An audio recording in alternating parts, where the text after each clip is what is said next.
Good evening. नमस्कार. उपस्थित मान्यवर सुजित जाधव सर, देवदत्त वटकर सर, पालक प्रतिनिधी, सगळे शिक्षक वर्ग, पालक वर्ग, आमच्या मुख्याध्यापिका वैष्णवी राऊत मॅडम. मगाशी कोणीतरी म्हणालं की आज आम्ही खाली हात जाणार आहोत. तुम्हाला माहिती आहे का, शाळेतून तुम्ही कधीच खाली हात जाणार नाही, कारण की तुम्ही तुमच्या सोबत घेऊन जाणार आहात काय? आठवणी, मेमरीज, ज्या आयुष्यात शाळा, शिक्षक, मुख्याध्यापक आणि सगळ्यांनी तुमच्यासाठी आज खाली हात ठेवलेले नाहीये. तुमच्यासाठी सगळ्यांनी काल दिवसभर मेहनत करून एक गंमत तुमच्यासाठी तयार केलेली आहे. त्याच्यामुळे तुमचे हातही भरूनच तुम्ही घेऊन जाणार आहात. आज शेवटचा दिवस शाळा म्हणून असला तरी सुद्धा शाळेचे दरवाजे मात्र कधीच तुमच्यासाठी बंद नसणार आहेत. दालनं नेहमीच उघडी आहेत आणि आज तिथून निघत असला तरी शाळा आज इतका विस्तार आपण केलेला आहे विद्या विकास एज्युकेशन सोसायटीने. त्याच्यामुळे 11वी, 12वी, 13वी, 14वी आणि इतर कुठल्याही क्षेत्रामध्ये जरी अभ्यास करायचा असला तरी सुद्धा आपण इथे सगळे शिक्षक सज्ज आहोत. त्याच्यामुळे तुम्ही तुमच्या शाळेला कधीच सोडून जाणार नाही. आता मोठे होताना प्रत्येक जण डॉक्टर होणार, इंजिनियर होणार, अधिकारी होणार, हे सगळं होणारच होत आपण. पण सगळ्यात सोबत काय महत्वाचं आहे माहितीये? काय व्हायचंय तुम्हाला? सगळ्यात आधी डॉक्टर, इंजिनियर, अधिकारी होण्याच्या सुद्धा आधी आपल्याला काय व्हायचंय? आपल्याला एक चांगला माणूस व्हायचंय. ही जाण जरी तुमच्या सगळ्यांमध्ये आहे ना, ती खूप छान आहे. त्याच्यामुळे जोरदार तुमच्या स्वतःसाठी टाळ्या होऊन जाऊ दे आणि टाळ्या अशा वाजवायच्या. गुड. डॉक्टर लहानांनी सांगितलेलं आहे त्या दिवशी. त्याच्यामुळे we are going to rise, so the claps will be like this. Come on. तुमच्या सगळ्यांसाठी आता मगाशी जे दोन्ही पाहुणे आपल्याला लाभले त्या दोघांनी तुम्हाला काय सांगितलं माहितीये का थोडक्यात?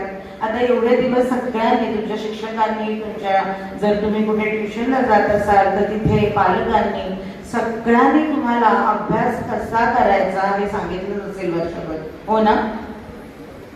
पण मी आज तुम्हाला सांगणार आहे की मगाशी जी उदाहरणं तुम्हाला मिळालेली आहेत की प्रत्येक गोष्टीला आयुष्यात तुमच्या विचारांची दिशा आणि प्रत्येक गोष्टीला आयुष्यात सक्सेसफुल होताना लागतो तो प्रोसेस टाइम, आणि तो आपण प्रत्येक जण स्वतःला दिला पाहिजे. एक मुलगा होता, गावात राहायचा आणि तो गावातून एका दूर शहरामध्ये मोठ्या शिक्षण घेण्यासाठी गेला. तो शिक्षण घेण्यासाठी ऍग्रिकल्चर फील्डमध्ये गेला. शिक्षण त्याने पूर्ण केलं आणि पुन्हा तो आपल्या गावात आला. गावात त्यांची शेती होती, वडील इतके वर्ष शेती करायचे आणि तिथे त्याने एक जो कोपरा होता त्याच्या शेतीचा, तिथे काही बीज पेरली. बीज पेरल्यानंतर काही काळ गेला आणि प्रत्येकाला गावातून असं वाटत होतं की अरे, की हे जे आज बीज पेरली आहेत हा कुठेतरी नवीन काहीतरी शिकून आलाय, म्हणजे नक्कीच काहीतरी आपल्याला पटकन बघायला मिळेल. म्हणून रोज लोक यायची, तिथे पाहायची काही दिवसांनी. पण असं 1 वर्ष गेलं, 2 वर्ष गेली, 3 वर्ष गेली, 4 वर्ष देखील गेली. पण त्या वडिलांना त्या मुलावर विश्वास होता. ते म्हणाले नक्कीच माझा मुलगा काहीतरी शिकून आलाय, म्हणजे काहीतरी होणार त्यातून. आणि जेव्हा 5वं वर्ष आलं त्यावेळेला मात्र ती जी काही पेरलेली बीज होती त्याची मुळं वर आलेली दिसायला लागली आणि अवघ्या 1.5 महिन्यामध्ये तिथे 180 फूट वरती ती झाडं उभी राहिली. कुठली झाडं असतील बरं पटकन उभी राहणारी? बांबूची झाडं, जी पटकन वर आल्यानंतर उभी राहतात. आणि मला तुम्ही सांगा की ही 1.5 महिन्यातच झाडं मोठी झाली का? मग काय लागलं? 4 वर्ष 5 वर्ष ज्या गोष्टीला लागली ती काय लागली? ती झाडं त्यांची जी मुळं होती ना ती घट्ट करत होती खाली आणि नंतर ती मोठी झाली. म्हणजे प्रत्येक गोष्टीला लागतो तो प्रोसेस टाइम. आता एक मुलगा 13 वर्षापासून ते 52व्या वर्षीपर्यंत त्याचा एक मोठा प्रवास, 52 वर्ष तो मुलगा एका गोष्टीसाठी झटला. तो स्वतः गौरवर्णाचा होता, गोरा होता, पण त्या काळात अमेरिकेमध्ये तेव्हाही रेसिझम होती, ब्लॅक अँड व्हाईट यांच्यामध्ये. आणि तो माणूस अतोनात त्या व्यवस्थानामध्ये ते त्रास, स्लेव्हरी जी होती ती नष्ट करण्यासाठी सतत झटत होता. पण त्याला स्वतःचा प्रवास सक्सेसफुल होण्यासाठी 52 वर्ष लागली. आणि ते कोण माहितीत का? जे नंतर राष्ट्राध्यक्षपदी झाले, जे राष्ट्राध्यक्ष झाले ते म्हणजे इब्राहिम लिंकन. माहिती आहेत ना आपल्या सगळ्यांना? नाव तर ऐकलं असेल इतिहासामध्ये. तर त्या माणसाला 52 वर्ष लागली स्वतःला सिद्ध करायला. जो कष्ट तो 18व्या वर्षापासून करत होता, जे काम तो करत होता ते मिळवण्यासाठी, प्रतिष्ठा मिळवण्यासाठी, मोठं होण्यासाठी 52 वर्ष लागली. म्हणजेच काय, प्रत्येक गोष्टीची प्रोसेस टाइम असते. आज तुम्हाला वाटत असेल की आज सगळ्या गोष्टी आपल्याला उपलब्ध होत नाहीयेत, हरकत नाही, पण त्या गोष्टींनाही वेळ लागेल. पण आज तुम्ही काहीतरी कुठेतरी उभे राहाल. आणि त्यासाठी तुम्हाला एक छोटंसं उदाहरण मी अजून देणार आहे. एक मुलगा होता, अमेरिकेत बॉर्न झाला होता, अमेरिकेतला मुलगा होता आणि ही वॉज ब्लॅक. आता मी ब्लॅक म्हणते त्याला कारण की पुन्हा त्या काळामध्ये जेव्हा 1963 साली जेव्हा त्याचा जन्म झाला त्या काळात सुद्धा रेसिझम होतं. तिथे खूप ब्लॅक आणि व्हाईट यांच्यामध्ये फरक, डिस्क्रिमिनेशन केला जायचा. आणि तो 13 वर्षाचा मुलगा इतका दुःखी व्हायचा की कुठेही गेलं तरी प्रत्येक गोष्टीमध्ये त्याच्याबरोबर द्विजाभाव व्हायचा. आणि वडिलांची परिस्थिती देखील फार काही छान नव्हती, गरिबी होती. त्यामुळे आपलं आयुष्य असंच जाणार यासाठी तो अतिशय दुःखी होता.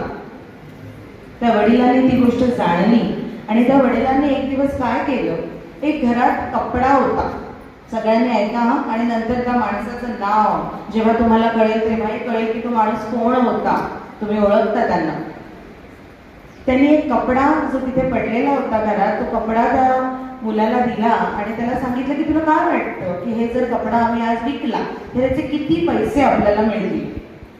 तो मुलाने त्या कपड्याकडे बघितलं, जुना कपडा होता, बहुतेक 10 सेंट मिळतील, म्हणजे नॉट इव्हन $1, $1 पेक्षा कमी असते 10 सेंट त्या काळात. तर वडील म्हणाले की नाही, तू $1 मध्ये हा कपडा विकून यायचा. तर मुलाला थोडं कठीण वाटलं की हे कसं होईल. त्याने तरीच देखील ते चॅलेंज स्वीकारलं आणि 2 दिवस विचार केल्यानंतर तो कपडा स्वच्छ धुतला. त्या काळात त्यांच्याकडे इस्त्री देखील नव्हती, तर एखाद्या बेड खाली ठेवून त्याला इस्त्रीचा इफेक्ट कसा देता येईल तो दिला आणि तो कपडा घेऊन तो एका बाजारात उभा राहिला. किमान 7-8 तासाच्या प्रयत्नानंतर कसा बसा तो कपडा $1 त्या दिवशी विकत गेला, झाला, विकला गेला. घरी आला तो मुलगा आणि त्या वडिलांकडे त्याने $1 दिले. त्यानंतर दुसऱ्या दिवशी देखील त्या वडिलांनी त्याला एक अजून कपडा दिला आणि त्याला सांगितलं की आता तू $10 आणून दाखवायचे त्या कपड्याचे. त्याला अजूनच कठीण वाटलं की $10, जो $1 ची पण किंमत नाहीये, ती गोष्ट आता मी $10 कसा विकणार. त्याने 2-4 दिवस नीट विचार केला, त्याच्या बुद्धिमत्तेचा वापर त्याने त्या वेळेला नीट केला.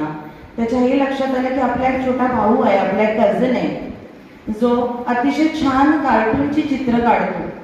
त्याने तो कपडा घेतला, त्या मुलाकडे गेला, त्याच्या भावाकडे, आणि त्याने सांगितलं की ह्या कपड्यावर एक छान कार्टूनचं चित्र काढून दे. त्याने ते चित्र काढलं, नेहमीसारखं ते प्रोसेस त्या कपड्यावर केली आणि पुन्हा त्याच्या डोक्यात आलं की आता मी कुठे जाऊन हा कपडा विकायचा, तर मी ह्या अशा ठिकाणी गेलं पाहिजे जिथे श्रीमंत लोकांची मुलं शाळेत जातात, तिथेच कोणीतरी $10 कपडा घेईल ना. त्याच्यामुळे तो जातो तिथे, त्या शाळेच्या बाहेर उभा राहतो आणि काही तासांनंतर एक लहान मुलगा तिथून चालत असतो आणि त्याला ते कार्टून आवडतं. तो त्याच्या आईला सांगतो की मला हे हवंय. त्या आईसाठी त्या काळात $10 काही फार मोठे नसतात, कारण ती श्रीमंतांची शाळा असते. ती त्याच्याजवळ येते आणि त्याला विचारते की हे ड्रॉइंग कुणी काढलंय. तर तो सांगतो की माझ्याच वयाचा एक छोटा माझा भाऊ आहे आणि त्याने हे ड्रॉइंग काढलंय. तर हे ऐकून तिला अजून आनंद वाटतो आणि ती अजून $2 त्या मुलाला देते. म्हणजे आता किती होतात त्यांच्याकडे? $12. ते $12 घेऊन तो घरी येतो, वडिलांना देतो. दुसऱ्या दिवशी वडील पुन्हा त्याला एक कपडा देतात आणि म्हणतात की आता तुझा हा कपडा मात्र $100 विकत गेला पाहिजे. आता तर हे खूपच मोठं त्याच्यासमोर चॅलेंज होतं की आता हे मी कसं करणार. काही दिवस मध्ये लोटले, कारण की त्याला कुठलीच पद्धतीची युक्ती सुचत नव्हती. आणि काही दिवसांनी त्याच्या लक्षात आलं की आपल्या शहरामध्ये एक मोठी ऍक्ट्रेस येणार आहे. आणि मग तो पूर्ण नेहमीप्रमाणे ती प्रोसेस त्या कपड्यावर करतो.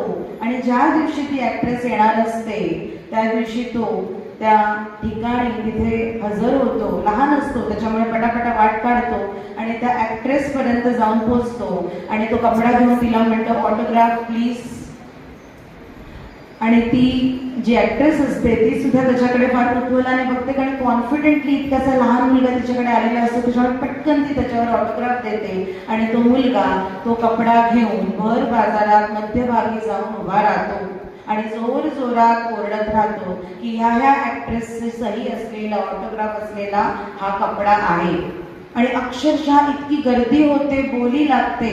आणि तोच कपडा जवळजवळ $1200 सुद्धा विकला जातो. बघा, $1 न मिळणं, तो $1200. तो मुलगा ते $1200 घेऊन वडिलांकडे येतो, देतो. वडील त्याला म्हणतात की बरं, हे इतके कपडे तू मध्ये विकलेस, तू काय या सगळ्यातून शिकलास. तर तो म्हणतो, आपली बुद्धिमत्ता असेल आणि आपण प्रयत्न केले तर आपण सगळं मिळवू शकतो. ते म्हणाले, बरोबर आहे, तू हे म्हणतोयस तेही बरोबर आहे, पण तुझ्या हे लक्षात आलं पाहिजे की ही जी गोष्ट आहे त्याच्यात जीव नाहीये, तरी सुद्धा त्याची किंमत इतकी वाढू शकते. ती निर्जीव वस्तू, तर तू तर जिवंत प्राणी आहेस. तू स्वतःची किंमत किती पटीने वाढवू शकतोस हे तुझ्या लक्षात आलं पाहिजे. त्याच्यामुळे दुःखी होणं हे त्याचा पर्याय नाही, तर आपण मेहनत करून पुढे काहीतरी करून दाखवणं हा पर्याय आहे. आणि you are a living thing, so you can do wonders. आणि ते वाक्य त्या मुलाने लक्षात ठेवलं. आणि माहितीये का ते कोण आहेत? ते त्या काळातले मोठे athlete Michael Jordan. He was a big basketball player आणि ते त्या काळातले रिचेस्ट पर्सन होते. One black. सी, त्याच्यामुळे प्रत्येक गोष्टीला लागते ते प्रोसेस टाइम. आज तुम्ही जसे आहात तसंच पुढे आयुष्य घडणार आहे. तुम्ही त्याच स्थितीत राहणार आहात असं अजिबात नसतं. दुसरी गोष्ट, जसं सर म्हणाले मगाशी, दोघांच्याही बोलण्यातून कळलं की विचारांची दिशा. मग आपल्या विचारांची दिशा कशी हवी? आज आपण जे विचार करतोय ते योग्य दिशेने करतोय का? एक मनुष्य होता, तो मनुष्य चिलीम बनवायचा. चिलीम माहिती आहे ना, जी आपण फुकतो, चिलीम, जी आपण मातीची चिलीम बनवतात त्याला हुक्का म्हणतात. तो मातीने चिलीम बनवायचा. आणि एक दिवस त्याला असं वाटलं की आता हे चिलीम बनवणं आपण बंद केलं पाहिजे. आपण या चिलीम बनवण्याच्या ऐवजी आपण मडकी बनवली पाहिजे. म्हणून तो काय करतो, तो सगळी जी चिलीम त्याच्याकडे बनलेली असतात ती सगळी माती मेल्ट करतो, वितळून टाकतो आणि त्याची मडकी बनवायला सुरू करतो. मडकी बनवताना सुरू केल्यानंतर ती जी माती असते ना, तिच्या पण लक्षात येतो की आधी आपण कुठल्या तरी आकारामध्ये होतो आणि आता आपला आकार मात्र काहीतरी वेगळा आकार घेतोय, आपण बदलतोय. तर ती माती त्या माणसाला विचारते की मी काय बनत आहे, मी आधी काय होते. तर ते म्हणाले की आधी मी चिलीम होती आणि आता मी एक सुंदर मडकी बनवण्याचा प्रयत्न करतोय. ती माती खुश झाली आणि ती त्या मनुष्याला म्हणाली की हे इंसान, तूने अपनी सोच क्या बदल दी, मेरी तो जिंदगी बदल गई. पहले मैं खुद भी गर्म रहती, औरों को भी गर्माहट देती, पर अब जबकि मैं आप मटके बना रहे हो, मैं खुद भी शीतल रहूंगी, औरों को भी शीतलता दूंगी. ए भगवान, ए मनुष्य, तूने अपनी सोच क्या बदल दी, मेरी तो जिंदगी बदल गई. बघितलं, एक विचार माणसाचा किती फरक करू शकतो. त्याच्यामुळे तुमच्या सगळ्यांमध्ये ते ऍप्टिट्यूड आहे. तुम्ही प्रत्येक जण प्रत्येक क्षेत्रामध्ये उत्तम होऊ शकता. पण दोन गोष्टी, पहिली गोष्ट म्हणजे तुमचे विचार कुठल्या दिशेला तुम्ही करताय, positive thinking is very important. आणि दुसरी गोष्ट म्हणजे प्रोसेस टाइम, स्वतःला वेळ द्यायचा. स्वतःला घडवताना स्वतःला वेळ द्यायचा. वेळ हा लागतोच आणि त्याच्या पाठीमागे असते ती मेहनत. त्याच्यामुळे नक्कीच तुम्ही तुमच्या आयुष्यात प्रगतिशील राहाल. आज तुम्ही मराठी मीडियम मधली आहात म्हणून एकच गोष्ट तुम्हाला मी सांगते सगळ्यांनी इव्हन मुलांना, की तुम्ही लक्षात ठेवा आता ही सुट्टी आहे तुम्हाला, त्यामध्ये ना तुम्ही तुमचे सॉफ्ट स्किल्स डेव्हलप करा. सॉफ्ट स्किल्स म्हणजे काय असतात, जे आता कुठल्या पद्धतीने आपण बसतोय, उठतोय, बोलतोय, तुमची भाषा, तुमचे डिसिप्लिन, ह्या सगळ्या गोष्टी आयुष्यात तुम्हाला कामी येणार आहेत. आपण कशा पद्धतीने स्वतःला दाखवतोय जगासमोर हे अतिशय महत्वाचं आहे आताच्या काळात. त्याच्यामुळे तुमची भाषा आणि इंग्लिश जरी आपण म्हणालो की आपण आपल्याला मराठी मीडियममध्ये आपण शिकलेलो आहोत, नक्कीच आपल्या मातृभाषेतून आपल्याला खूप छान जास्त कळतं, पण now English is a universal language. आपल्याला शिकण्याशिवाय पर्याय नाही. त्याच्यामुळे या सुट्टीचा जो उपयोग आहे, हातात जो मोबाईल असतो त्याचा उपयोग नीट करा, छान शिका.